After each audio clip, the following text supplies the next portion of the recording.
നമസ്കാരം. ഇതുവരെയുള്ള സമഗ്ര വാർത്തകളുമായി ന്യൂസ് അറ്റ് 6 PM ആരംഭിക്കുന്നു. ആദ്യം തലക്കെട്ടുകൾ നോക്കാം.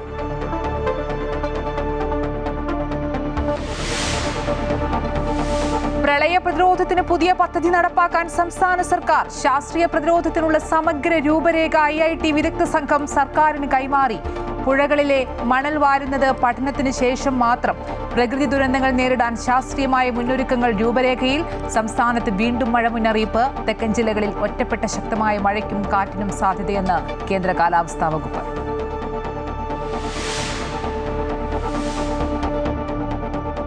എൺപതാം സ്വാതന്ത്ര്യദിനാഘോഷത്തിനൊരുങ്ങി രാജ്യം. പ്രധാനമന്ത്രി രാവിലെ ചെങ്കോട്ടയിൽ പതാക ഉയർത്തും.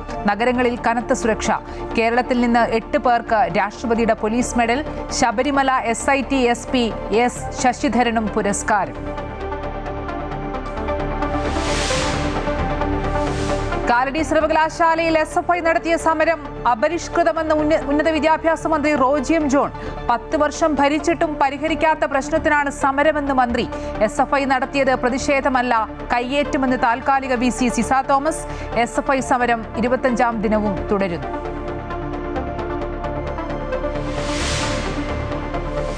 മെസ്സിയുടെ പേരിലുള്ള തട്ടിപ്പിൽ ധനവകുപ്പിന്റെ അന്വേഷണം ഉടൻ. വിജിലൻസ് ഉൾപ്പെടെ ത്രിതല അന്വേഷണത്തിന് സാധ്യത. സ്പോൺസറുടെ ക്രിമിനൽ പശ്ചാത്തല മുന്നറിയിപ്പ് കഴിഞ്ഞ സർക്കാർ അവഗണിച്ചെന്ന് പോലീസ് റിപ്പോർട്ട്. പണത്തിന്റെ ഉറവിടം ഉൾപ്പെടെ എല്ലാ കാര്യങ്ങളും പരിശോധിക്കുമെന്ന് കായിക മന്ത്രി OJ Janeesh. India Sri Lanka 1ാം cricket ടെസ്റ്റിന് നാളെ തുടക്കം. ലോക ടെസ്റ്റ് ചാമ്പ്യൻഷിപ്പ് സാധ്യത മെച്ചപ്പെടുത്താൻ ഇന്ത്യ. കാലാവസ്ഥാ വ്യതിയാനങ്ങളും പ്രകൃതി ദുരന്തങ്ങളും കേരളത്തിലുണ്ടാക്കുന്ന മഴക്കെടുതിയും പ്രളയവും ശാസ്ത്രീയമായി പ്രതിരോധിക്കാൻ പ്രത്യേക പദ്ധതി നടപ്പാക്കാനൊരുങ്ങി സംസ്ഥാന സർക്കാർ. ഇതിന്റെ ഭാഗമായി IITകളിലെ വിദഗ്ധർ മുഖ്യമന്ത്രിക്ക് സമഗ്ര രൂപരേഖ സമർപ്പിച്ചു. പദ്ധതി പഠിച്ച് റിപ്പോർട്ട് നൽകാൻ മുഖ്യമന്ത്രി ദുരന്ത നിവാരണ വകുപ്പിനെയും ജലവിഭവ വകുപ്പിനെയും ചുമതലപ്പെടുത്തി. സംസ്ഥാനത്തുണ്ടാകുന്ന തീവ്രമഴ, നഗരങ്ങളിലെ വെള്ളക്കെട്ട്, നദീതീര പ്രളയം, ഉരുൾപൊട്ടൽ, മണ്ണിടിച്ചിൽ തുടങ്ങിയ പ്രകൃതി ദുരന്തങ്ങളെ നേരിടാൻ ശാസ്ത്രീയമായ മുന്നൊരുക്കം, പ്രളയ പ്രതിരോധ സംവിധാനം എന്നിവ ഉൾപ്പെട്ട സമഗ്ര രൂപരേഖയാണ് IIT വിദഗ്ധർ മുഖ്യമന്ത്രിക്ക് സമർപ്പിച്ചത്. Artificial intelligence, machine learning, remote sensing, hydro dynamic modelling, കൃത്യതയാർന്ന മഴ പ്രവചന സംവിധാനങ്ങൾ എന്നിവ ഉപയോഗിച്ച് പ്രളയ സാധ്യതയുള്ള സ്ഥലങ്ങൾ നേരത്തെ കണ്ടെത്താനും കൃത്യമായ മുന്നറിയിപ്പുകൾ നൽകാനും കഴിയും. നദികളിലെയും കായലുകളിലെയും എക്കലും മണ്ണും നീക്കം ചെയ്യുന്ന നടപടികൾ പ്രകൃതിയെയും ജലത്തിന്റെ ഒഴുക്കിനെയും എങ്ങനെ ബാധിക്കുമെന്ന് ശാസ്ത്രീയമായി പഠിച്ച ശേഷം മാത്രമേ നടപ്പാക്കാവൂവെന്നും റിപ്പോർട്ടിൽ പറയുന്നു. പദ്ധതിയുടെ സാങ്കേതിക പ്രായോഗികതയും സാമ്പത്തിക ബാധ്യതകളും നടപ്പാക്കൽ രീതികളും വിശദമായി പരിശോധിച്ച് 1 മാസത്തിനകം റിപ്പോർട്ട് നൽകാൻ ജലവിഭവ വകുപ്പിനും ദുരന്ത നിവാരണ വകുപ്പിനും മുഖ്യമന്ത്രി നിർദ്ദേശം നൽകി. ഇതിന്റെ അടിസ്ഥാനത്തിൽ തുടർ നടപടികൾ സ്വീകരിക്കും. IIT റൂർക്കി, പാലക്കാട്, കോട്ടയം എന്നിവിടങ്ങളിലെ വിദഗ്ധർ അടങ്ങിയ സംഘമാണ് മുഖ്യമന്ത്രിക്ക് മുന്നിൽ പദ്ധതി അവതരിപ്പിച്ചത്. അമൃത ന്യൂസ്, തിരുവനന്തപുരം. സംസ്ഥാനത്ത് ഒരിടവേളയ്ക്ക് ശേഷം വീണ്ടും മഴ മുന്നറിയിപ്പ്. ഇന്ന് 8 ജില്ലകളിൽ യെല്ലോ അലർട്ട് പ്രഖ്യാപിച്ചു. തിരുവനന്തപുരം, കൊല്ലം, പത്തനംതിട്ട, ആലപ്പുഴ, കോട്ടയം, ഇടുക്കി, എറണാകുളം, തൃശൂർ ജില്ലകളിലാണ് യെല്ലോ അലർട്ട്. 30 മുതൽ 40 കിലോമീറ്റർ വരെ വേഗതയിൽ ശക്തമായ കാറ്റിനും സാധ്യതയുണ്ടെന്ന് കേന്ദ്ര കാലാവസ്ഥാ വകുപ്പ് അറിയിച്ചു. ഓഗസ്റ്റ് 18 വരെ തുടർന്നുള്ള 4 ദിവസങ്ങളിൽ ഒരു ജില്ലയിലും മഴ മുന്നറിയിപ്പില്ല. മെസ്സിയുടെ വരവുമായി ബന്ധപ്പെട്ട വിവാദത്തിൽ ധനകാര്യ വകുപ്പിന്റെ അന്വേഷണം ഉടൻ ആരംഭിക്കും. വിജിലൻസ് അന്വേഷണം ഉൾപ്പെടെ ത്രിതല അന്വേഷണം പ്രഖ്യാപിക്കാൻ സാധ്യത. ഫെമ നിയമലംഘനത്തിൽ ED അന്വേഷണവും ഉണ്ടാകുമെന്ന് സൂചന. അതിനിടെ സ്പോൺസറുടെ ക്രിമിനൽ പശ്ചാത്തലം സംബന്ധിച്ച് കഴിഞ്ഞ സർക്കാരിന് പോലീസ് മുന്നറിയിപ്പ് നൽകിയതായി കണ്ടെത്തൽ. പോലീസ് റിപ്പോർട്ട് അവഗണിച്ചാണ് കഴിഞ്ഞ സർക്കാർ മുന്നോട്ട് പോയതെന്നും വിലയിരുത്തലുണ്ട്. മെസ്സിയെ കേരളത്തിൽ കൊണ്ടുവരുന്നതുമായി ബന്ധപ്പെട്ട് നടന്ന ഗുരുതര കുറ്റകൃത്യങ്ങളിൽ ത്രിതല അന്വേഷണം ഉടൻ പ്രഖ്യാപിക്കാനാണ് സർക്കാർ നീക്കം. സാമ്പത്തിക കുറ്റകൃത്യങ്ങളിൽ ധനകാര്യ വകുപ്പിന്റെ അന്വേഷണം ഉണ്ടാകും. മുൻ കായിക മന്ത്രി V. അബ്ദുറഹ്മാൻ പൂർണ്ണമായും പ്രതിക്കൂട്ടിലാകുന്ന റിപ്പോർട്ടിൽ അഴിമതി നിരോധന നിയമപ്രകാരമുള്ള കേസെടുക്കാനാണ് നീക്കം. വിജിലൻസ് അന്വേഷണം സർക്കാർ പ്രഖ്യാപിച്ചേക്കും. അന്താരാഷ്ട്ര നാണയ വിനിമയ ചട്ടങ്ങൾ പൂർണ്ണമായും പാലിച്ചിട്ടുണ്ടോ എന്നതടക്കം പരിശോധിക്കുമ്പോൾ EDയുടെ അന്വേഷണം ആദ്യഘട്ടത്തിൽ തന്നെ ഉണ്ടാകും. ഖജനാവിൽ നിന്ന് ചില്ലിക്കാശ് പോലും നഷ്ടമായിട്ടില്ല എന്ന് അന്നത്തെ മുഖ്യമന്ത്രിയും കായിക മന്ത്രിയും ആവർത്തിക്കുമ്പോഴും GST ഉൾപ്പെടെ കോടികളുടെ തട്ടിപ്പ് നടന്നതായാണ് കണ്ടെത്തൽ. GST വെട്ടിപ്പ് പ്രത്യേകം അന്വേഷിക്കാനാണ് ആലോചന. അതിനിടെ ഇക്കാര്യങ്ങൾ മുൻ സർക്കാരിന് പോലീസ് മുന്നറിയിപ്പ് നൽകിയിരുന്നതായും റിപ്പോർട്ടുകൾ പുറത്തുവരുന്നു. സ്പോൺസറുടെ ക്രിമിനൽ പശ്ചാത്തലം ഉൾപ്പെടെ ചൂണ്ടിക്കാട്ടി വിശദമായ റിപ്പോർട്ടാണ് പോലീസ് അന്നത്തെ സർക്കാരിന് സമർപ്പിച്ചിരുന്നത്. സാമ്പത്തിക തട്ടിപ്പിനുള്ള സംശയവും പോലീസ് പ്രകടിപ്പിച്ചിരുന്നു. ED അന്വേഷണം വന്നാൽ സർക്കാർ കുരുക്കിലാകുമെന്നും പോലീസ് മുന്നറിയിപ്പ് നൽകിയിരുന്നു. എന്നാൽ ഈ റിപ്പോർട്ട് പൂർണ്ണമായും അവഗണിച്ചുകൊണ്ടാണ് സർക്കാർ മുന്നോട്ടു പോയത്. എത്രയും വേഗം സമഗ്ര അന്വേഷണം നടത്തി കൂടുതൽ വിവരങ്ങൾ പുറത്തു കൊണ്ടുവരാനാണ് സർക്കാർ ഒരുങ്ങുന്നത്. അമൃത ന്യൂസ്, തിരുവനന്തപുരം. മെസ്സി വിവാദത്തിൽ പ്രതികരണവുമായി കായിക മന്ത്രി OJ ജനീഷ്. ആക്ഷേപം തുടങ്ങുന്നത് തന്നെ RBC സ്പോൺസറാക്കിയതിൽ വ്യക്തമായ അന്വേഷണം നടന്നില്ല എന്നതുകൊണ്ട് തന്നെയാണ്. മുൻകാലങ്ങളിൽ ഇവന്റുകൾ നടത്തി പരിചയമുള്ള കമ്പനികളെയാണോ ചുമതല ഏൽപ്പിച്ചത് എന്നുള്ള പരിശോധന നടന്നില്ല. അതുതന്നെയാണ് ഈ ഫയലുകളിലെ ഏറ്റവും വലിയ അവ്യക്തതയായി നിൽക്കുന്നത് തന്നെ. ഇവന്റ് നടന്നതിന് ശേഷമുള്ള കാര്യങ്ങൾ സംബന്ധിച്ചും വ്യക്തതയില്ല. കരാറിലും അത് സംബന്ധിച്ച വിവരങ്ങൾ ഉണ്ടായിരുന്നില്ലെന്നും OJ ജനീഷ് തൃശൂരിൽ പറഞ്ഞു. അപ്പോൾ ഒരു തരത്തിലുള്ള പരിശോധനകളും ഈ മെസ്സി വരുന്നതും കേരളത്തിൽ വന്ന് ഒരു ഇതിൻ്റെ ഭാഗമാകുന്നതുമായി ബന്ധപ്പെട്ടുള്ള ഒരു അന്താരാഷ്ട്ര തലത്തിൽ നടത്തപ്പെടേണ്ടുന്ന ഒരു കരാറുമായി ബന്ധപ്പെട്ട് ഒരു തരത്തിൽ പോലുമുള്ള പരിശോധനകൾ ഉണ്ടായിട്ടില്ല എന്നുള്ളതാണ് ഈ വിവാദത്തിൻ്റെയൊക്കെ ഏറ്റവും പ്രധാനപ്പെട്ട തുടക്കങ്ങളിൽ പെടുന്ന ഒന്ന്. അതൊക്കെ തന്നെയാണ് ആ ഫയലുകളിലെ ഏറ്റവും വലിയ അവ്യക്തതയായി നിൽക്കുന്നത് തന്നെ. അപ്പോൾ അതുകൊണ്ട് പരിശോധന നടത്തിയിട്ടില്ല എന്നുള്ളത് തന്നെയാണല്ലോ ഏറ്റവും പ്രധാനപ്പെട്ട കാര്യം. എങ്ങനെയാണ് ഒരു സ്പോൺസറെ തീരുമാനിക്കുന്നത്, ആ സ്പോൺസറെ തീരുമാനിക്കുന്നതിനടുത്ത മാനദണ്ഡങ്ങൾ എന്തൊക്കെയാണ്, ആ സ്പോൺസറെ തീരുമാനിക്കുന്നതിന് മുമ്പ് മറ്റാരെങ്കിലും സ്പോൺസർ ചെയ്യാൻ തയ്യാറായിരുന്നോ എന്നുള്ളതിനെ സംബന്ധിച്ച് അന്വേഷണങ്ങൾ നടത്തിയിട്ടുണ്ടോ എന്നുള്ളതൊക്കെയാണ് ഏറ്റവും പ്രധാനപ്പെട്ട വിഷയം. അതൊന്നും ഉണ്ടായിട്ടില്ല എന്നുള്ളതാണ് ഇതിൻ്റെ ഒരു നിഗൂഢമായി നിൽക്കുന്ന കാര്യങ്ങൾ. അല്ല, അതൊന്നും തന്നെ പരിശോധിക്കപ്പെട്ടിട്ടില്ലല്ലോ.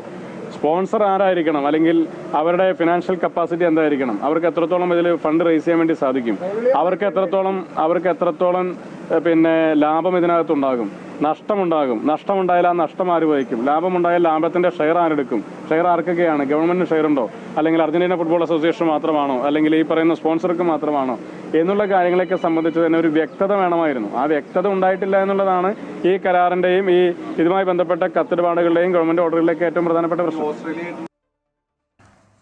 സെക്രട്ടേറിയറ്റിന് മുന്നിൽ UPSC ഉദ്യോഗാർത്ഥികൾ നടത്തിവന്ന സമരം അവസാനിപ്പിച്ചു. വിദ്യാഭ്യാസ മന്ത്രി N ഷംസുദ്ദീനുമായി നടത്തിയ ചർച്ചയ്ക്ക് ശേഷമാണ് സമരത്തിൽ നിന്ന് പിന്മാറാനുള്ള ഉദ്യോഗാർത്ഥികളുടെ തീരുമാനം. പ്രശ്നപരിഹാരത്തിനായി 45 ദിവസത്തെ സാവകാശമാണ് സർക്കാർ തേടിയത്. ഒഴിവില്ലാതെ PSC നോട്ടിഫിക്കേഷൻ ഇറക്കുന്നതും ഒഴിവാക്കും. സമരം തുടങ്ങി 17 ദിവസം പിന്നിട്ട ശേഷമാണ് നിലവിൽ സമരം താൽക്കാലികമായി നിർത്തിവെക്കാൻ UPSC ഉദ്യോഗാർത്ഥികൾ തീരുമാനിച്ചിരിക്കുന്നത്. വിദ്യാഭ്യാസ മന്ത്രിയുമായി നടത്തിയ ചർച്ചയ്ക്കൊടുവിലാണ് തീരുമാനം. മോഡൽ റെസിഡൻഷ്യൽ സ്കൂളിലും ഫിഷറീസ് സ്കൂളിലും UP അധ്യാപക നിയമനം പരിശോധിക്കാൻ പൊതുവിദ്യാഭ്യാസ ഡയറക്ടർക്ക് നിർദ്ദേശം നൽകി. നിലവിലെ റാങ്ക് പട്ടികയുടെ കാലാവധി നീട്ടുന്നത് പരിഗണിക്കുമെന്നും സർക്കാർ വ്യക്തമാക്കി. ഉറപ്പ് നൽകിയ തീയതിക്കുള്ളിൽ തീരുമാനമായില്ലെങ്കിൽ വീണ്ടും പ്രതിഷേധം തുടങ്ങുമെന്ന് ഉദ്യോഗാർത്ഥികളും വ്യക്തമാക്കി. വരുമ്പോൾ അവർ പഠനത്തിന് ശേഷം അത് ഞങ്ങൾക്ക് തന്നെ കിട്ടുമെന്നുള്ള ഉറപ്പും കൂടി അവർക്ക് നോക്കണം എന്ന് പറഞ്ഞു. നിങ്ങളുടെ റാങ്ക് ലിസ്റ്റിന് ജോലി വേണമല്ലോ, അപ്പം എത്രത്തോളം അത് പ്രാക്ടിക്കലാണ് എന്ന് അവർ പഠിച്ചിട്ട് എന്നിട്ട് ഒരു 45 ദിവസം കഴിയുമ്പോൾ പറയാം, നിങ്ങൾ വെയിറ്റ് ചെയ്യൂ എന്ന് പറഞ്ഞു. ഞങ്ങൾ പറഞ്ഞു കുഴപ്പമില്ല, ഞങ്ങൾ തയ്യാറാണ്, കാരണം ഒരു കാര്യം എടുപിടിയെന്ന് നടത്തൂല എന്ന് നമുക്കറിയാമല്ലോ. അപ്പോൾ പഠിക്കാനായിട്ട് നമ്മൾ 45 ദിവസം കൊടുത്തിട്ടുണ്ട്. സാർ കാര്യങ്ങളെല്ലാം കറക്റ്റായിട്ട് ചെയ്തോളാം എന്ന് പറഞ്ഞു. നമ്മൾ വളരെ സന്തോഷത്തിലാണ്. സാർ അതുപോലെയാണ് നമ്മളോട് ഇടപെട്ടതും നമ്മളും അതുപോലെ തന്നെയാണ് കാര്യങ്ങൾ സംസാരിച്ചത്. 2025 ഒക്ടോബറിലാണ് UPSC റാങ്ക് ലിസ്റ്റ് പ്രസിദ്ധീകരിക്കുന്നത്. എന്നാൽ ഒരാൾക്കും ഇതുവരെ നിയമനം ലഭിച്ചിട്ടില്ല. വിദ്യാർത്ഥികളുടെ എണ്ണം പല സ്കൂളുകളിലും അധികമാണ്. ഇതനുസരിച്ച് വിദ്യാർത്ഥി അധ്യാപക അനുപാതം പുനർനിശ്ചയിക്കണമെന്നാണ് സമരക്കാരുടെ പ്രധാന ആവശ്യം. അമൃത ന്യൂസ്, തിരുവനന്തപുരം. കാലടി ശ്രീ ശങ്കരാചാര്യ സംസ്കൃത സർവകലാശാലയിൽ SFI നടത്തിയ സമരം അപരിഷ്കൃതമെന്ന ഉന്നത വിദ്യാഭ്യാസ മന്ത്രി റോജി M. ജോൺ. ഇതാണോ SFIയുടെ ജൻസി സമരമെന്നും മന്ത്രി ചോദിച്ചു. സർവകലാശാല VCയുടെ പ്രതീകാത്മക ശവസംസ്കാരം നടത്തിയായിരുന്നു SFI സമരം. സമരത്തിനെതിരെ സേവ് യൂണിവേഴ്സിറ്റി ക്യാമ്പയിൻ ആഭ്യന്തരമന്ത്രിക്ക് പരാതി നൽകിയിട്ടുണ്ട്. കാലടി സംസ്കൃത സർവകലാശാല വൈസ് ചാൻസലർ ഡോക്ടർ സിസ തോമസിനെതിരായ പ്രതിഷേധം അപരിഷ്കൃതമെന്നായിരുന്നു മന്ത്രി റോജി M. ജോണിന്റെ പ്രതികരണം. ജൻസി സമരരീതി കൊണ്ടുവരുമെന്ന് CPM പറഞ്ഞിരുന്നു. ഇതാണോ SFIയുടെ ജൻസി സമരമെന്നും മന്ത്രി ചോദിച്ചു. സമരത്തിന്റെ പേരിൽ SFI വനിതാ VCയെ കയ്യേറ്റം ചെയ്തുവെന്നും മന്ത്രി പറഞ്ഞു. വളരെ അപരിഷ്കൃതമായിട്ടുള്ള ഒരു സമര രീതിയിലേക്കാണ് ഇടതുപക്ഷം പോകുന്നത്. അവര് കാലത്തില് പുറകോട്ട് നടക്കുന്ന ഒരു സമീപനമാണ് അവരുടെ ഭാഗത്തുനിന്ന് ഉണ്ടാവുന്നത് എന്നുള്ളത് അത് അവർ തന്നെ ആലോചിക്കട്ടെ, അത് എത്രത്തോളം ഭൂഷണമാണ് എന്ന്. പക്ഷേ ഒരു സർവകലാശാലയെ സംബന്ധിച്ചിടത്തോളം, വിദ്യാഭ്യാസ വകുപ്പിനെ സംബന്ധിച്ചിടത്തോളം ഒരു കാരണവശാലും അംഗീകരിക്കാൻ പാടില്ലാത്ത തികച്ചും അപരിഷ്കൃതമായിട്ടുള്ള ഒരു സമര രീതിയാണ് അവിടെ ഉണ്ടായത്. പ്രത്യേകിച്ച് ഒരു വനിതാ വൈസ് ചാൻസലർക്ക് നേരെ അവരെ കയ്യേറ്റം ചെയ്യാൻ നടത്തുന്ന ഒരു ശ്രമം പോലും, അല്ലെങ്കിൽ ആ നിലയിലേക്ക് വരെ ആ സമരം മാറുന്നു എന്ന് പറയുന്നത് ഏത് നിലയ്ക്കാണ് ഇവരൊക്കെ ജനാധിപത്യത്തെയും അല്ലെങ്കിൽ സമര രീതികളെയും സംഘടനാ പ്രവർത്തനത്തെയും ഒക്കെ നോക്കിക്കാണുന്നത് എന്ന് അതിൽ നിന്ന് മനസ്സിലാക്കാം. ഒരു കാരണവശാലും അംഗീകരിക്കാൻ പാടില്ലാത്ത ഒരു സമരമാണ് അവിടെ ഉണ്ടായത്. വിവിധ ആവശ്യങ്ങൾ ഉന്നയിച്ച് സംസ്കൃത സർവകലാശാലയിൽ കഴിഞ്ഞ 25 ദിവസമായി സമരം നടത്തി വരികയായിരുന്നു. ഇന്നലെ സർവകലാശാല സിൻഡിക്കേറ്റ് നടക്കുന്നതിനിടെയാണ് പ്രതീകാത്മക ശവസംസ്കാരം നടത്തിയത്. ഇതിനെതിരെ വിവിധ കോണുകളിൽ നിന്നും പരാതി ഉയർന്നിട്ടുണ്ട്. SFI സമരത്തിനെതിരെ സേവ് യൂണിവേഴ്സിറ്റി ക്യാമ്പയിൻ ആഭ്യന്തരമന്ത്രിക്ക് പരാതി നൽകി. സർവകലാശാലയുടെ പരമോന്നത പദവിയിലിരിക്കുന്ന VC-ക്ക് കടുത്ത മനോവേദനയും മാനസിക ആഘാതവുമാണ് സൃഷ്ടിച്ചതെന്ന് കമ്മിറ്റി അംഗങ്ങൾ പരാതിയിൽ പറയുന്നു. അതേസമയം ശവസംസ്കാരമല്ല, പ്രതിഷേധത്തിലൂടെ സർവകലാശാലയിലെ വിവിധ വകുപ്പുകളുടെ ശോചനീയാവസ്ഥ ചൂണ്ടിക്കാണിക്കുകയായിരുന്നുവെന്നാണ് SFIയുടെ വിശദീകരണം. അമൃത ന്യൂസ്, കൊച്ചി. ലഹരി മാഫിയ സംഘങ്ങളുമായി മുഖ്യമന്ത്രിക്ക് ബന്ധമുണ്ടെന്ന് ആരോപിച്ച് മുഖ്യമന്ത്രിയുടെ പരവൂരിലെ ഓഫീസിലേക്ക് ഡിവൈഎഫ്ഐ മാർച്ച് സംഘടിപ്പിച്ചു. വീടിന് സമീപത്ത് വെച്ച് പോലീസ് മാർച്ച് തടഞ്ഞു. ബാരിക്കേഡ് പ്രവർത്തകർ മറിച്ചിടാൻ ശ്രമിച്ചതോടെ പോലീസ് ജലപീരങ്കി പ്രയോഗിച്ചു. മാർച്ച് ഡിവൈഎഫ്ഐ സംസ്ഥാന പ്രസിഡന്റ് വി വസീഫ് ഉദ്ഘാടനം ചെയ്തു.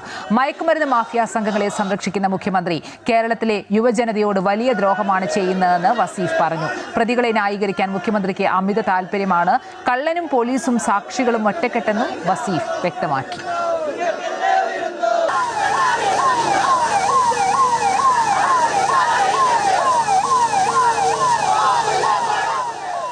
ഞങ്ങൾ ഡിവൈഎഫ്ഐ ഈ നിയമസഭാ തെരഞ്ഞെടുപ്പിന് മുമ്പ് കേരളത്തിലെ ജനങ്ങളോട് പറഞ്ഞിട്ടുണ്ട്. ഒരു നുണ മത്സരം നടത്തിയിട്ട് കേരളത്തിൽ അന്നത്തെ പ്രതിപക്ഷ നേതാവായ VD സതീശൻ കേരളത്തോട് പറഞ്ഞുകൊണ്ടിരിക്കുന്നത് എല്ലാം നുണയാണോ, ആവർത്തിച്ചാവർത്തിച്ച് നുണ പറയുന്ന ഒരു മനുഷ്യനാണ് ഇദ്ദേഹം എന്ന് ഞങ്ങൾ പറഞ്ഞിട്ടുണ്ട് കേരളത്തിന്റെ മുമ്പിൽ. ആ പറഞ്ഞ മനുഷ്യൻ ഇതാ ഗതികേടിന് നമ്മുടെ നാട്ടിലെ മുഖ്യമന്ത്രിയായി വന്നു. സാധാരണഗതിയിൽ നമ്മൾ കരുതും കുറച്ച് വലുതായാൽ ഒന്ന് മുതിർന്നാൽ അങ്ങനെയുള്ള കുഞ്ഞുങ്ങളോടൊക്കെ നമ്മൾ എന്താ പറയാ, ചെറുപ്പത്തിൽ തന്നെ എന്തുണ്ടായാലും കള്ളം പറയരുതല്ലേ, സത്യം പറഞ്ഞ് ശീലിക്കണം. അപ്പൊ ഇദ്ദേഹത്തെ AICC-യോ മുസ്ലിം ലീഗോ ഒക്കെ തിരുത്തി കാണുന്ന നമ്മളും കരുതി, അല്ലെ ജമാഅത്തെ ഇസ്ലാമി എങ്കിലും ചുരുങ്ങിയത് തിരുത്തണ്ടേ ഇങ്ങനെ നുണ പറയുന്ന ഒരു മനുഷ്യനെ. അത് കഴിഞ്ഞ് മുഖ്യമന്ത്രിയായപ്പോ ഈ ചെറുപ്പകാലത്തുള്ള ശീലത്തിൽ ഒരു മാറ്റവും ഇല്ല, അവര് ഇങ്ങനെ തുടർന്നുകൊണ്ടേയിരിക്കുക. കോഴിക്കോട് മെഡിക്കൽ കോളേജിൽ പത്തോളജി വിഭാഗം ഉപരോധിച്ച് ഡിവൈഎഫ്ഐ. പത്തോളജി വിഭാഗത്തിലെ പരിശോധനയ്ക്ക് ഫീസ് ഏർപ്പെടുത്തിയത് പിൻവലിക്കണമെന്നാവശ്യപ്പെട്ടായിരുന്നു പ്രതിഷേധം.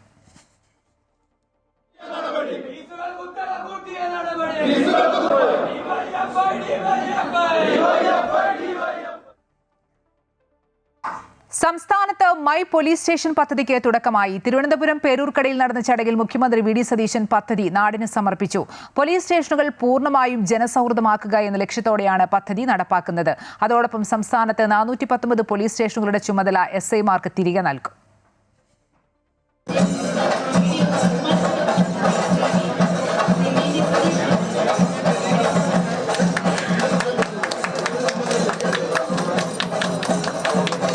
കാസർഗോഡ് മുതൽ തിരുവനന്തപുരം വരെ തൂഫാൻ പദ്ധതി ആഞ്ഞടിച്ചതുപോലെ മാതൃകാപരമായിരിക്കും മൈ പോലീസ് സ്റ്റേഷനുകളെന്ന് മുഖ്യമന്ത്രി വ്യക്തമാക്കി. പരാതിയുമായി എത്തുന്നവർക്ക് അവിടെ നിന്നും നീതി ലഭിക്കുമെന്ന് ഉറപ്പുണ്ടാകണമെന്നും മുഖ്യമന്ത്രി പറഞ്ഞു. കഴിഞ്ഞ 75 ദിവസം കൊണ്ട് കാസർഗോഡ് മുതൽ തിരുവനന്തപുരം വരെ തൂഫാൻ ആഞ്ഞടിച്ചതുപോലെ മൈ പോലീസ് സ്റ്റേഷനുകൾ ഒരു പുതിയ സംസ്കാരമായി കേരളത്തിലെ ജനങ്ങളുടെ ഹൃദയത്തിൽ സ്ഥാനമുണ്ടാക്കാൻ, പോലീസിന് സ്ഥാനമുണ്ടാക്കാൻ പോകുന്ന ഒരു പുതിയ പദ്ധതിയായി തീരുമെന്ന്. പോലീസ് ഒരു സുഹൃത്താണ്. നമുക്ക് ഒരു സഹായം വേണ്ടി വരുമ്പോൾ ഓടിയെത്തുന്നൊരു ബന്ധുവാണ് എന്നുള്ള നിലയിലേക്ക് കേരള പോലീസിനെ മാറ്റാൻ വേണ്ടിയിട്ടുള്ള ആഭ്യന്തര വകുപ്പിന്റെ ശ്രമമാണ് മൈ പോലീസ് സ്റ്റേഷൻ.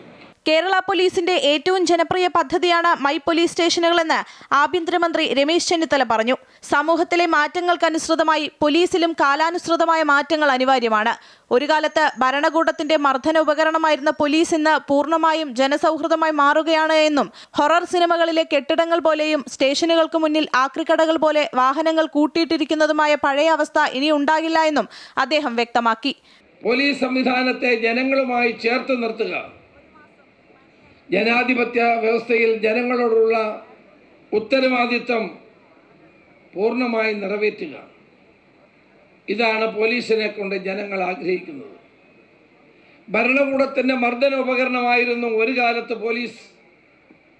ഇന്ന് ജനസേവകരായി ജനങ്ങൾക്ക് വേണ്ടി പ്രവർത്തിക്കുന്ന ജനങ്ങളുടെ പോലീസായി കേരള പോലീസ് മൈ പോലീസ് സ്റ്റേഷനിലൂടെ രൂപാന്തരപ്പെടുകയാണ്.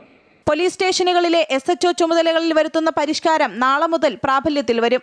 സംസ്ഥാനത്തെ 419 പോലീസ് സ്റ്റേഷനുകളിലെ SHO ചുമതല സബ് ഇൻസ്പെക്ടർമാർക്ക് തിരികെ നൽകും. 64 സ്റ്റേഷനുകളിൽ സർക്കിൾ ഇൻസ്പെക്ടർമാർ SHOമാരായി തുടരും.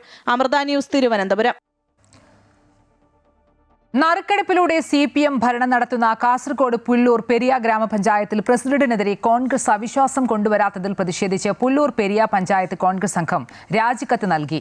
3ാം വാർഡംഗം കാർത്തിയായനെയാണ് രാജിക്കത്ത് നൽകിയത്. അതേസമയം പഞ്ചായത്ത് രാജ് ചട്ടപ്രകാരമുള്ള നിശ്ചിത ഫോമിൽ രാജിക്കത്ത് നൽകാത്തതിനാൽ പഞ്ചായത്ത് സെക്രട്ടറി കത്ത് നിരസിച്ചു. CPM അംഗമായ സബിതയാണ് നിലവിൽ panchayat president. UDF 9, LDF 9, BJP 1 എന്നിങ്ങനെയാണ് നിലവിലെ കക്ഷിനില. KSRTCക്കെതിരെ ഉണ്ടായ മുട്ടയേറ് സംഭവത്തിൽ പോലീസിൽ പരാതി നൽകിയിട്ടുണ്ടെന്നും വിഷയത്തെ ഗൗരവകരമായി എടുക്കുമെന്നും ഗതാഗത മന്ത്രി CP ജോൺ. സംഭവത്തിൽ വിശദമായ അന്വേഷണം നടത്തുമെന്നും മന്ത്രി കോഴിക്കോട് പറഞ്ഞു. കർണാടകയിൽ KSRTC ബസ് മറിഞ്ഞ് 2 പേർ മരിച്ച സംഭവത്തിൽ മുട്ടയേർ ഉണ്ടായോ എന്ന് അന്വേഷിക്കുമെന്നും അദ്ദേഹം കൂട്ടിച്ചേർത്തു. ബാംഗ്ലൂർ 2 പേര് മരിച്ചില്ലേ, ആ വിഷയത്തിൽ ഇത്തരത്തിലുള്ള വല്ല ഇടപെടലും ഏറുകളും ഉണ്ടായിട്ടുണ്ടോ എന്നതിനെക്കുറിച്ചാണ് കൊടുത്തിട്ടുള്ളത്. മറ്റൊരു ബസ്സിന് നേരെ ആണെങ്കിലും മുട്ട എറിഞ്ഞു എന്നുള്ള വിവരമാണ് ഇപ്പോൾ നമുക്ക് മാധ്യമങ്ങളിൽ കൂടിയും ഒക്കെ കിട്ടുന്നത്, അല്ലേ? അത് ഞങ്ങളും വളരെ സീരിയസ് ആണ് ആ വിഷയത്തിൽ. അപ്പോൾ അതുകൊണ്ട് നമ്മളിപ്പോൾ FIR ഇട്ട് അതിനെക്കുറിച്ചുള്ള ചർച്ചകൾ നടത്തും. ചർച്ചയല്ല, അതിന് അന്വേഷണങ്ങൾ നടത്തും. Iran president Masoud Pezeshkian India സന്ദർശിക്കും. അടുത്ത മാസം നടക്കുന്ന 18ാമത് ബ്രിക്സ് ഉച്ചകോടിയിൽ പങ്കെടുക്കാനാണ് അദ്ദേഹം ഇന്ത്യയിലെത്തുന്നത്. പശ്ചിമേഷ്യൻ സംഘർഷത്തിന്റെ പശ്ചാത്തലത്തിൽ ഇറാൻ പ്രസിഡന്റിന്റെ ഇന്ത്യൻ സന്ദർശനം ലോകരാജ്യങ്ങൾ ആകാംക്ഷയോടെയാണ് ഉറ്റുനോക്കുന്നത്. ഈജിപ്ത്, എത്യോപ്യ, UAE എന്നിവയ്ക്കൊപ്പം 2024 ഇറാൻ ബ്രിക്സിന്റെ പൂർണ്ണ അംഗമായത്. ഡൽഹിയിലാണ് ഉച്ചകോടി നടക്കുക. പ്രതിരോധശേഷി, നവീകരണം, സഹകരണം, സുസ്ഥിരത എന്നിവയ്ക്കുള്ള നിർമ്മാണം എന്നതാണ് ഇത്തവണത്തെ പ്രമേയം. സുപ്രീം കോടതി ചീഫ് ജസ്റ്റിസിൽ നിന്ന് ബിരുദം സ്വീകരിക്കില്ലെന്ന് നിലപാടെടുത്ത വിദ്യാർത്ഥികളുടെ എൻറോൾമെന്റ് തടഞ്ഞ സംഭവത്തിൽ കടുത്ത അതൃപ്തി അറിയിച്ച് ചീഫ് ജസ്റ്റിസ് സൂര്യകാന്ത്. ബാർ കൗൺസിലിന്റേത് അനാവശ്യ ഇടപെടലാണെന്ന് കോടതി വ്യക്തമാക്കി. വിദ്യാർത്ഥികൾക്കെതിരെ ഒരു നടപടിയും പാടില്ല. ഇത് താനും വിദ്യാർത്ഥികളും തമ്മിൽ ചർച്ച ചെയ്യേണ്ട വിഷയമാണെന്നും ചീഫ് ജസ്റ്റിസ് ചൂണ്ടിക്കാട്ടി. ഹൈദരാബാദിലെ national academy of legal studies and research വിദ്യാർത്ഥികളാണ് ബിരുദദാന ചടങ്ങിൽ ചീഫ് ജസ്റ്റിസ് സൂര്യകാന്ത് മുഖ്യാതിഥിയാകേണ്ട എന്ന നിലപാടെടുത്തത്. ഇക്കാര്യം ആവശ്യപ്പെട്ട് വിദ്യാർത്ഥികൾ ചീഫ് ജസ്റ്റിസിന് കത്ത് നൽകിയിരുന്നു. VD സാവർക്കർക്കെതിരായ പരാമർശത്തിൽ രാഹുൽ ഗാന്ധിക്ക് ആശ്വാസം. UPയിൽ രാഹുൽ ഗാന്ധിക്കെതിരെ രജിസ്റ്റർ ചെയ്ത വിദ്വേഷ പ്രസംഗ കേസ് സുപ്രീം കോടതി റദ്ദാക്കി. കേസിൽ നടപടിയെടുക്കാൻ സംസ്ഥാന സർക്കാരിന്റെ മുൻകൂർ അനുമതി ഉണ്ടായിരുന്നില്ല എന്ന് ചൂണ്ടിക്കാട്ടിയാണ് കോടതിയുടെ നടപടി. ഈ സാഹചര്യത്തിൽ കേസുമായി മുന്നോട്ട് പോകാനാകില്ലെന്ന് കോടതി വ്യക്തമാക്കി. ഇതോടെ മജിസ്ട്രേറ്റ് പുറപ്പെടുവിച്ച സമൻസ് ഉൾപ്പെടെയുള്ള തുടർ നടപടികളും റദ്ദാക്കിയിട്ടുണ്ട്. 2022 നടന്ന ഭാരത് ജോഡോ യാത്രക്കിടെയാണ് രാഹുൽ VD സാവർക്കറെ വിമർശിക്കുന്ന പരാമർശം നടത്തിയത്. 80ാം സ്വാതന്ത്ര്യ ദിനാഘോഷങ്ങൾക്കൊരുങ്ങി രാജ്യം. നാളെ ചെങ്കോട്ടയിൽ പ്രധാനമന്ത്രി ത്രിവർണ്ണ പതാക ഉയർത്തുന്നതോടെ ദേശീയ ആഘോഷങ്ങൾക്ക് ഔദ്യോഗിക തുടക്കമാകും. ചടങ്ങുകളിൽ ഇത്തവണ വന്ദേ മാതരവും ആലപിക്കും. സ്വാതന്ത്ര്യ ദിനാഘോഷങ്ങളുടെ ഭാഗമായി കന്യാകുമാരി മുതൽ കശ്മീർ വരെ രാജ്യത്തിന്റെ വിവിധ ഭാഗങ്ങളിൽ തിരംഗയാത്രകൾ പുരോഗമിക്കുകയാണ്.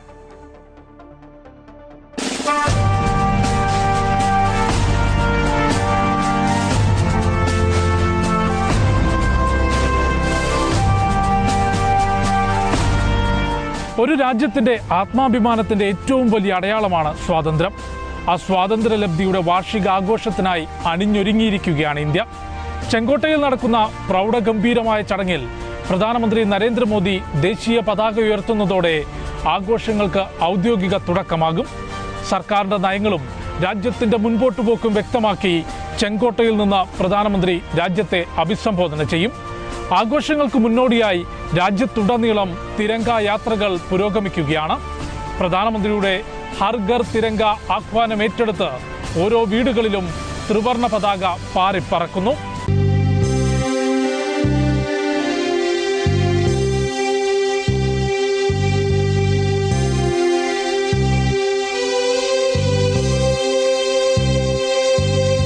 പാർലമെന്റ്, രാഷ്ട്രപതി ഭവൻ ഉൾപ്പെടെയുള്ള അധികാര കേന്ദ്രങ്ങളുണ്ടായിട്ടും സ്വാതന്ത്ര്യദിനത്തിൽ ചെങ്കോട്ടയിലാണ് ഭരണാധികാരികൾ പതാക ഉയർത്തുന്നത്.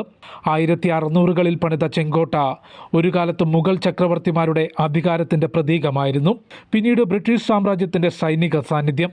ഒടുവിൽ ബ്രിട്ടീഷ് ഭരണത്തിന് അന്ത്യം കുറിച്ച് ഇന്ത്യയുടെ പ്രഥമ പ്രധാനമന്ത്രി ജവഹർലാൽ നെഹ്റു രാജ്യത്തിന്റെ അഭിമാനമായ ദേശീയ പതാക ഉയർത്തിയതും ഈ കോട്ടയിലായിരുന്നു. ഒരുപാട് കരുത്തരായ ഭരണാധികാരികളുടെ ശബ്ദം മുഴങ്ങിയ കോട്ട. 2014 മുതൽ നരേന്ദ്രമോദി ചെങ്കോട്ടയിലെത്തിയപ്പോൾ സുരക്ഷാ കാരണങ്ങളാൽ അതുവരെ ഉണ്ടായിരുന്ന ബുള്ളറ്റ് പ്രൂഫ് കവചം എടുത്തുമാറ്റിയത് ഏറെ ശ്രദ്ധേയമായിരുന്നു.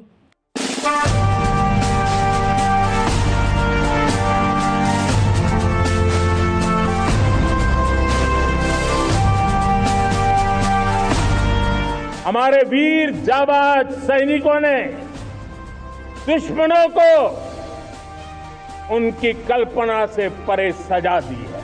ചരിത്രത്തിലും വർത്തമാനകാലത്തിലും അധികാരത്തിന്റെ കൂടി പ്രതീകമായ ചെങ്കോട്ടയിലേക്ക് സ്വാതന്ത്ര്യദിനത്തിൽ പ്രധാനമന്ത്രി എത്തുമ്പോൾ സൈനിക മേധാവിമാർ ചേർന്ന് സ്വീകരിക്കും. ദേശീയ പതാക വാനിലേക്ക് ഉയർന്നു പറക്കുമ്പോൾ 21 ഗൺ സല്യൂട്ടുകൾ മുഴക്കുന്നതും പരമ്പരാഗത ചടങ്ങുകളുടെ ഭാഗമാണ്. എന്നാൽ ഇത്തവണ ദേശീയ പതാക ഉയർത്തുന്ന ചടങ്ങിൽ വന്ദേ മാതരവും ഉയർന്നു കേൾക്കുമെന്നത് പ്രധാനപ്പെട്ട മാറ്റമാകും. പ്രതിരോധ സാമ്പത്തിക മേഖലയിൽ രാജ്യം കരുത്തോടെ മുൻപോട്ട് കുതിക്കുന്ന വേളയിൽ പ്രധാനമന്ത്രിയുടെ സ്വാതന്ത്ര്യദിന പ്രസംഗത്തിനായി ചെങ്കോട്ടയിലേക്ക് കാതോർക്കുകയാണ് രാജ്യം. ഡൽഹിയിൽ നിന്നും ജിഷ്ണു കൃഷ്ണൻ, അമൃത ന്യൂസ്. ഇന്ന് രാഷ്ട്രവിഭജനത്തിന്റെ ഭീതി ദിനം ആചരിക്കുന്നതായി പ്രധാനമന്ത്രി നരേന്ദ്രമോദി. വിഭജനത്തിന്റെ പ്രയാസം നേരിട്ടവരുടെ ധീരതയെ ഈ വേളയിൽ അനുസ്മരിക്കുന്നു. വിഭജന കാലഘട്ടത്തെ അതിജീവിച്ച് രാജ്യപുരോഗതിക്കായി അമൂല്യമായ സംഭാവനകൾ നൽകിയ എല്ലാവർക്കും ഹൃദയം നിറഞ്ഞ അഭിവാദ്യങ്ങൾ അർപ്പിക്കുന്നതായും പ്രധാനമന്ത്രി സമൂഹ മാധ്യമങ്ങളിൽ കുറിച്ചു. രാജ്യത്ത് ഐക്യവും സാഹോദര്യവും കാത്തുസൂക്ഷിക്കാനും വികസിത ഭാരതം കെട്ടിപ്പടുക്കാൻ ഒത്തൊരുമിച്ച് പ്രവർത്തിക്കാൻ ഈ ദിവസം കൂടുതൽ ശക്തി നൽകട്ടെ എന്ന് പ്രധാനമന്ത്രി വ്യക്തമാക്കി. സ്വാതന്ത്ര്യദിനാഘോഷങ്ങളുടെ ഭാഗമായി രാഷ്ട്രപതിയുടെ സേനാ പുരസ്കാരങ്ങൾ പ്രഖ്യാപിച്ചു. കേരളത്തിൽ നിന്ന് 11 പേർക്കാണ് പുരസ്കാരം ലഭിച്ചത്. ശബരിമല സ്വർണ്ണക്കൊള്ളക്കേസിലെ അന്വേഷണ ഉദ്യോഗസ്ഥനായ SP.S. ശശിധരന് രാഷ്ട്രപതിയുടെ വിശിഷ്ട സേവനത്തിനുള്ള പുരസ്കാരം ലഭിച്ചു. ഈ വർഷം കേരളത്തിൽ നിന്ന് വിശിഷ്ട സേവനത്തിനുള്ള രാഷ്ട്രപതിയുടെ മെഡൽ ലഭിച്ച ഏക ഉദ്യോഗസ്ഥനാണ് Sasidharan. IG Rajpal Meena, SP Binu R Pillai, DYSP VR Ravikumar, DYSP Ujjal Kumar, SI Jyothish Kumar, DYSP Suresh Babu എന്നിവർ മെറിറ്റോറിയസ് സർവീസ് മെഡലിനും അർഹരായി.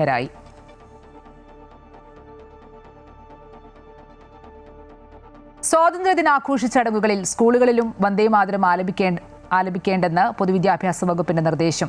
സംസ്ഥാന പ്രോട്ടോകോൾ അനുസരിച്ച് ദേശീയഗാനം മാത്രം ആലപിച്ചാൽ മതിയെന്നാണ് നിർദ്ദേശം നൽകിയിരിക്കുന്നത്. ദേശീയഗാനത്തിനൊപ്പം ദേശഭക്തി ഗാനങ്ങളും ആലപിക്കാം. എന്നാൽ ദേശീയ ഗീതമായ വന്ദേമാതരം ആലപിക്കേണ്ടതില്ലെന്ന് നിർദ്ദേശത്തിൽ വ്യക്തമാക്കുന്നു.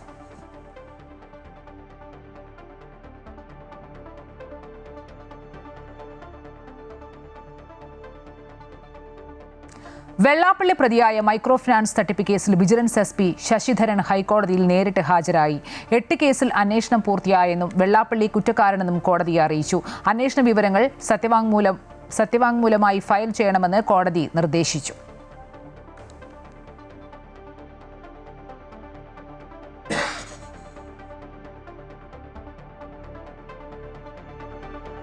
അർജുൻ ആയങ്കിയെ കസ്റ്റഡിയിലെടുത്ത് Kuttampuzha police. Production warrant Thalassery sub ജയിലിൽ ഹാജരാക്കി. അർജുനെ എറണാകുളത്തേക്ക് കൊണ്ടുപോയി. കണ്ണൂർ സർവകലാശാലയിൽ വീണ്ടും SFI മത്സരിച്ച മുഴുവൻ സീറ്റിലും ജയിച്ച് യൂണിയൻ നിലനിർത്തി. കാസർഗോഡ് ജില്ലാ എക്സിക്യൂട്ടീവ് UDSFൽ നിന്ന് പിടിച്ചെടുത്തു. വയനാട് എക്സിക്യൂട്ടീവിൽ UDSF എതിരില്ലാതെ തെരഞ്ഞെടുക്കപ്പെട്ടിരുന്നു. ഫലപ്രഖ്യാപനത്തിന് പിന്നാലെ SFI UDSF പ്രവർത്തകർ തമ്മിൽ ഏറ്റുമുട്ടി. 4 പ്രവർത്തകർക്ക് പരിക്കേറ്റു. കാലിക്കറ്റ് യൂണിവേഴ്സിറ്റി സ്റ്റുഡൻസ് യൂണിയൻ ഭരണം UDSF നിലനിർത്തി. General secretary, chairman, vice chairman ഉൾപ്പെടെ മുഴുവൻ ജനറൽ സീറ്റുകളും UDSF നേടി. തൃശൂർ, പാലക്കാട് ജില്ലാ പ്രതിനിധി സ്ഥാനം SFIക്കാണ്. മലപ്പുറത്ത് BJP പരിപാടി ഉദ്ഘാടനം ചെയ്ത് LDF പഞ്ചായത്ത് അംഗം. വാഴക്കാട് പഞ്ചായത്തിൽ BJP തിരംഗയാത്ര ഇടതുപക്ഷ പഞ്ചായത്ത് അംഗം ശ്രാമ്പിയേക്കൽ ബഷീർ പതാക കൈമാറി ഉദ്ഘാടനം ചെയ്തു. വാഴക്കാട് പഞ്ചായത്ത് ചെറുവട്ടൂർ വാർഡ് അംഗമാണ് ബഷീർ.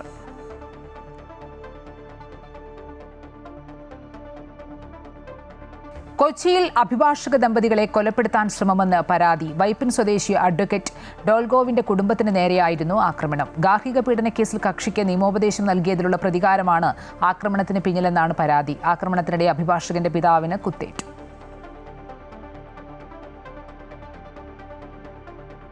ഇന്നലെ വൈകിട്ടാണ് സംഭവമുണ്ടായത്. വൈപ്പിൻ മുരിക്കുംപാടം സ്വദേശികളും അഭിഭാഷകരുമായ അഡ്വക്കേറ്റ് ഡോൾഗോവ്, ഭാര്യ ലീമ എന്നിവർക്ക് നേരെയായിരുന്നു ആക്രമണം.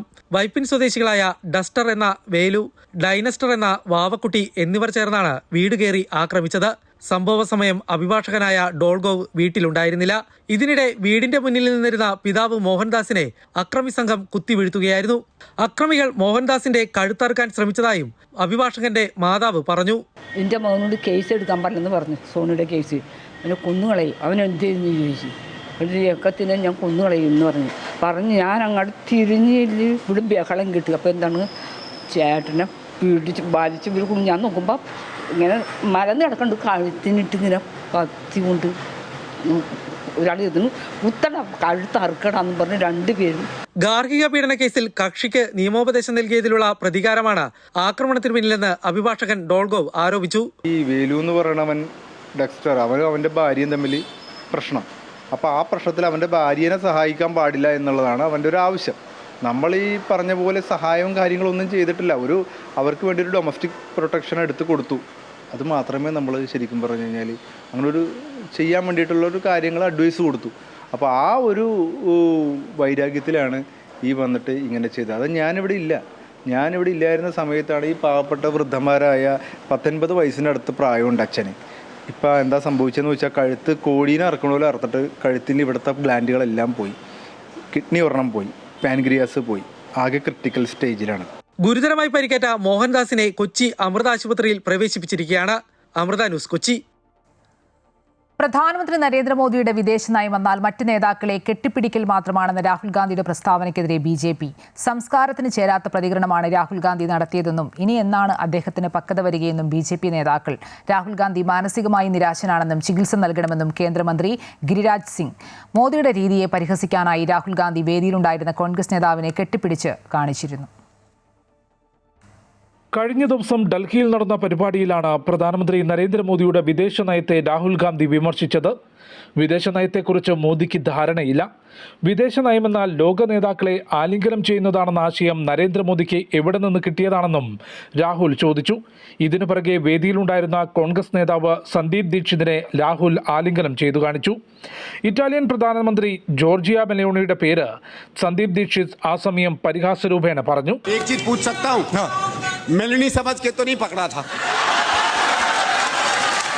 വിഷയത്തിൽ രാഹുൽ ഗാന്ധിയെ കടന്നാക്രമിച്ചുകൊണ്ടാണ് BJP നേതാക്കൾ പ്രതികരിച്ചത്.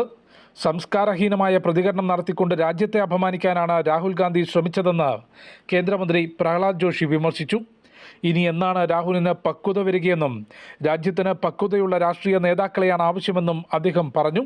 प्राइम मिनिस्टर और अपोजिशन लीडर टीका टिप्पणी करने के लिए, क्रिटिसिज्म करने के लिए एक तो भाषा का सभ्यता रहता था, वो सभ्यता संपूर्ण उन्होंने भूल गया है क्योंकि वो सभ्यता ही नहीं है उनके पास. മുൻ പ്രധാനമന്ത്രിയും രാഹുലിന്റെ മുത്തശ്ശിയുമായ ഇന്ദിരാഗാന്ധി ഫിദൽ കാസ്ട്രോയെയും പലസ്തീൻ നേതാവ് യാസർ അറാഫത്തിനെയും ആലിംഗനം ചെയ്ത വീഡിയോകൾ പങ്കുവച്ച BJP നേതാക്കൾ ഇതിന് വിശദീകരണം നൽകാനും രാഹുലിനോട് ആവശ്യപ്പെട്ടു. പ്രധാനമന്ത്രി ജനങ്ങൾ തെരഞ്ഞെടുക്കപ്പെട്ട നേതാവാണ്. രാഹുലിനെയും അദ്ദേഹത്തിന്റെ കുടുംബക്കാരെയും പോലെ കുടുംബവാഴ്ച കൊണ്ട് അധികാരത്തിലെത്തിയതല്ലെന്നും ഗിരിരാജ് സിംഗ് ഉൾപ്പെടെയുള്ള BJP നേതാക്കൾ പ്രതികരിച്ചു. രാഹുൽ ഗാന്ധി മാനസികമായി നിരാശനാണെന്നും ചികിത്സ നൽകാൻ സോണിയാഗാന്ധി മുൻകൈയെടുക്കണമെന്നും ഗിരിരാജ് സിംഗ് പരിഹസിച്ചു. Amrita news, New Delhi. NSS general secretary Sukumaran നായരെ അധിക്ഷേപിച്ച KB ഗണേഷ് കുമാർ മാപ്പ് പറയണമെന്ന് പത്തനാപുരം താലൂക്ക് യൂണിയൻ നേതൃയോഗം. NSSനെ തകർക്കാൻ ശ്രമിച്ച പരിപാടിയിൽ ഗണേഷ് കുമാർ പങ്കെടുത്തു. സ്വന്തം പ്രവർത്തികളുടെ ഫലമായി ഗണേഷ് കുമാർ പൊതുമണ്ഡലങ്ങളിൽ നിന്ന് തിരസ്കരിക്കപ്പെട്ടുവെന്നും താലൂക്ക് യൂണിയൻ പറയുന്നു. വിറളി പൂണ്ടാണ് ഗണേഷ് കുമാർ അധിക്ഷേപ പരാമർശങ്ങൾ നടത്തുന്നത്. സ്വന്തം പിതാവിനോട് എങ്ങനെയാണ് പെരുമാറിയതെന്ന് ജനങ്ങൾക്കറിയാം. ഇനിയും നിന്ദകൾ തുടർന്നാൽ പൊതുനിരത്തിലിറങ്ങി പ്രതിരോധിക്കുമെന്നും പത്തനാപുരം താലൂക്ക് യൂണിയൻ പ്രസ്താവനയിലൂടെ അറിയിച്ചു. മയക്കുമരുന്ന് കേസിലെ പ്രതിയോടുള്ള മുഖ്യമന്ത്രിയുടെ സമീപനം പ്രതിഷേധാർഹമെന്ന് CPM കേന്ദ്ര കമ്മിറ്റി അംഗം KN ബാലഗോപാൽ. പ്രതിയെ സംരക്ഷിക്കാൻ ശ്രമിച്ചതിൽ അബദ്ധം പറ്റിയെന്ന് മുഖ്യമന്ത്രി തുറന്നു പറയണമെന്നും അദ്ദേഹം പറഞ്ഞു.